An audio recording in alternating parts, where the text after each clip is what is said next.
Hi dear students of class 12. Today I am going to discuss with you the short questions and the MCQ of Ravaux's poem Asleep in the Valley. As you know that Jean-Nicole Arthur Ravaux is a French poet. There is generally set a question, to which national does Ravaux belong? Now Ravaux belongs to French national. Actually this poem Asleep in the Valley was written in French, and the original title of the poem was La Dromeur du Val, means the sleeper in the valley or asleep in the valley. You can just remember the French title La Dromeur du Val. It was the French title, and the English title is The Sleeper in the Valley or Asleep in the Valley. Next, what type of poem is it? Actually it is a lyric, and more specifically it is a sonnet. It is a poem of 14 lines with a particular structural pattern. That is, what is the structural pattern of this sonnet? Now it follows the Italian or Petrarchan structural pattern.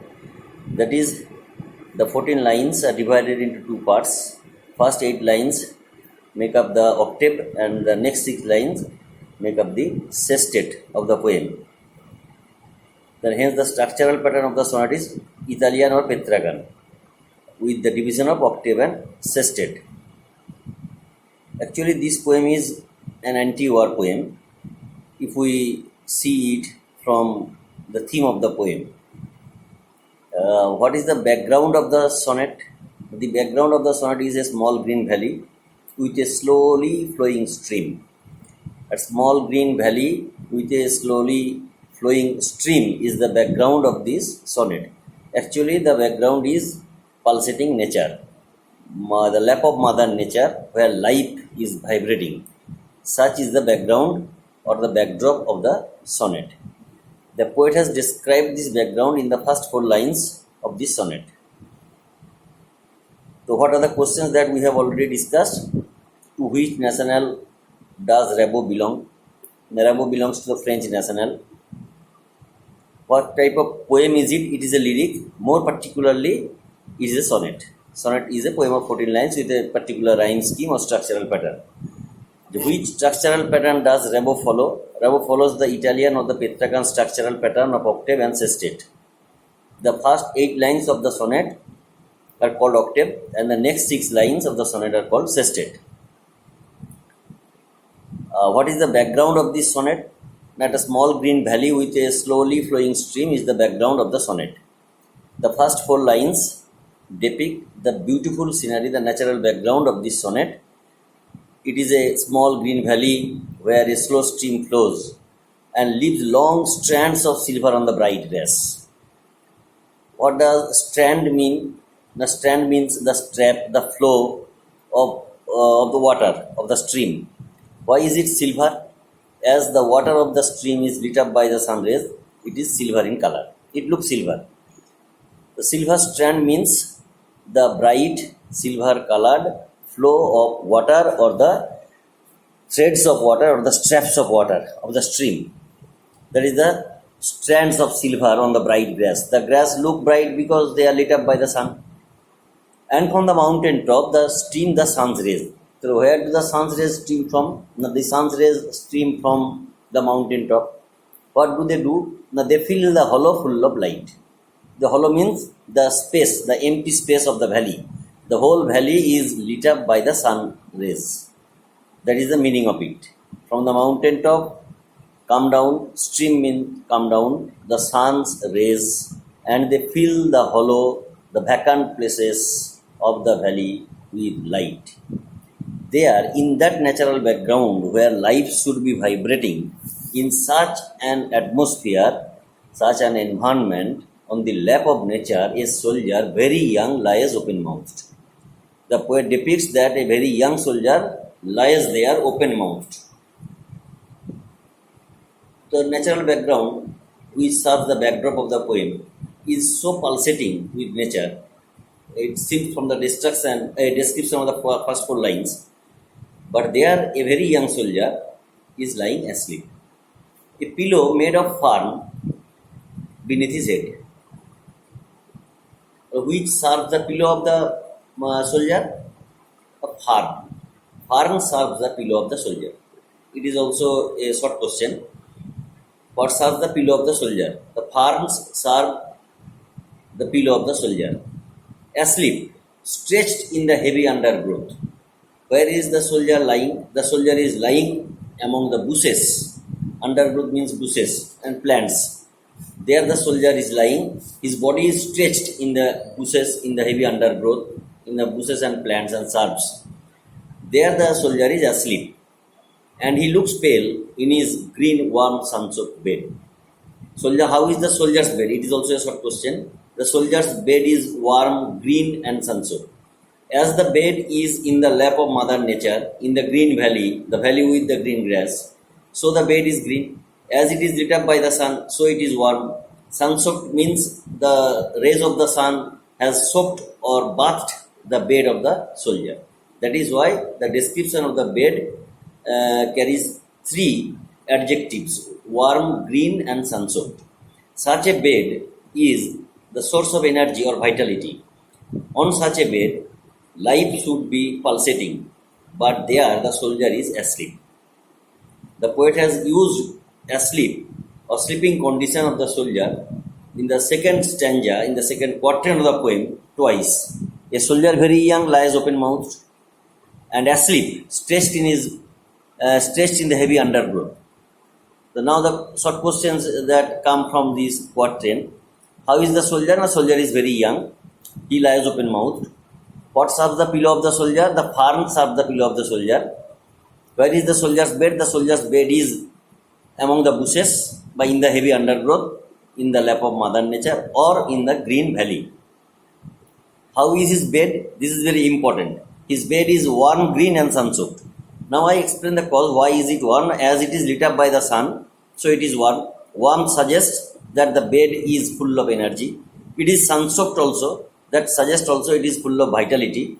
And it is green. Green also suggests youthfulness or vitality. That is, the bed is full of vitality, energy, youthfulness, where life should be pulsating. But there the soldier is lying asleep. Actually, the soldier is lying in the lap of Mother Nature. And Mother Nature is taking care of the soldier. This is the second quatrain and all the short questions of this quatrain. Now the poet continues to describe his feet among the flowers. He sleeps. The soldier is sleeping. Where are the soldier's feet? The soldier's feet are among the flowers. The flowers are blooming on the bushes, plants. Hence, the flowers seem to decorate the feet of the soldier. They surround the feet of the soldier, as generally it is also a hint that the soldier has no life, because we generally offer flowers to the dead body to pay homage. Similarly, nature already has decorated the feet of the soldier with flowers. This is a suggestion or a hint that the soldier is dead. Of course, we cannot know it until we reach the last line of the sonnet. His feet among the flowers, he sleeps. The soldier is sleeping and his body is stretched in the heavy undergrowth. His head is on the pillow of fern. His feet are among the flowers. How is the soldier sleeping? It is a long question. It is a descriptive question. Then you will have to mention all these things. He is like an infant, gentle without guile. And the soldier's mind has been described thus: it is gentle without guile, like almost an infant's. We know that an infant's smile is pure and innocent. Similarly, the soldier's smile is also innocent and pure, and it is without any trickery. Guile means trickery or cunning, etc. That is, the soldier has no trickery, has no cunning in his smile. His smile is simple, plain, innocent, pure, like almost like an infant's. It is also a short question: how is the soldier's smile? That the soldier's smile is like an infant's smile or infant's. Gentle and without guile, but pure and innocent. So now the poet addresses nature. Nature, keep him warm, he may catch cold. Now the poet addresses nature so as to keep the soldier warm, because he may catch cold.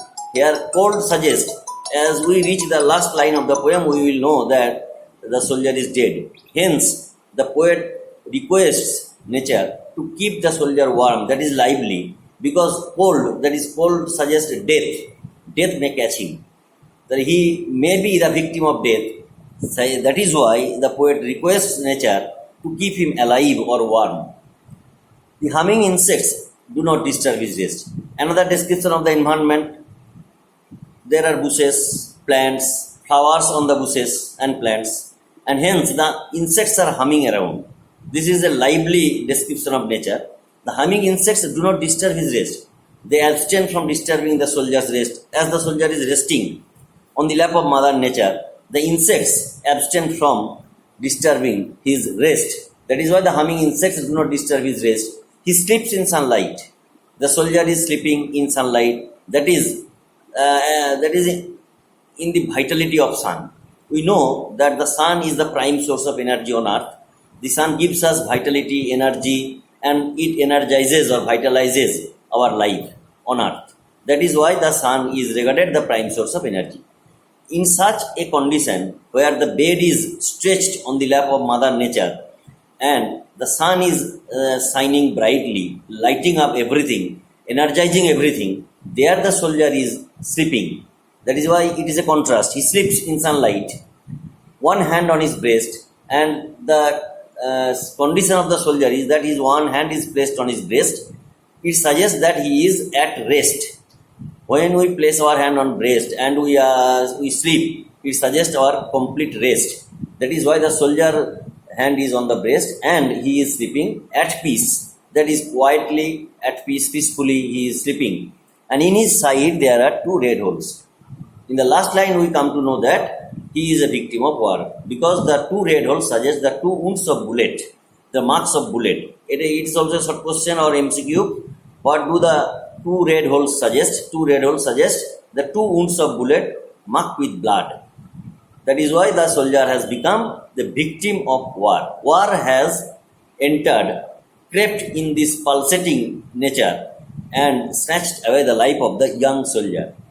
It is a place where the soldier must be, should have been most secure. He is lying on the lap of nature, Mother Nature, but death has snatched away the life from the lap of Mother Nature. What more irony can a fact be on this earth? Nothing can be more ironic than this. A son feels most secure on the lap of Mother Nature, Mother. But here the soldier who is sleeping in the lap of Mother Nature has been snatched away by death. Actually, war is destructive. What is Rabo's message? War is destructive, and before war, life is futile. Life is meaningless. It is insignificant. This is the greatest message. That is why the poem is an anti-war poem. The poet does not glorify war, but he condemns war. He says that war snatches away life, war destroys life, and life is meaningless or futile before war, on the face of war. So we should avoid war and we should establish peace in the world. This is the sum up of the poem. Firstly, it is a sonnet. It is a French poem. Original title was La Drumeau du Val. The English title, The Sleeper in the Valley or Asleep in the Valley. It is a sonnet. It follows the Italian or Petrarchan sonnet structure of octave and sestet. A small green valley with a slowly flowing stream serves the backdrop of the poem. There a soldier who is very young, he lies open-mouthed and he sleeps, he is at rest, he is in peace, etc. etc. This type of phrases has been repeatedly used by the poet to suggest that the soldier is in permanent sleep. It is not a temporary sleep, it is a permanent sleep. That is, he is dead. He is a victim of war. He has become the casualty of war. And that is why it is an anti-war poem. Now just read the text carefully and you will get all the meanings. If not, then I will further discuss with you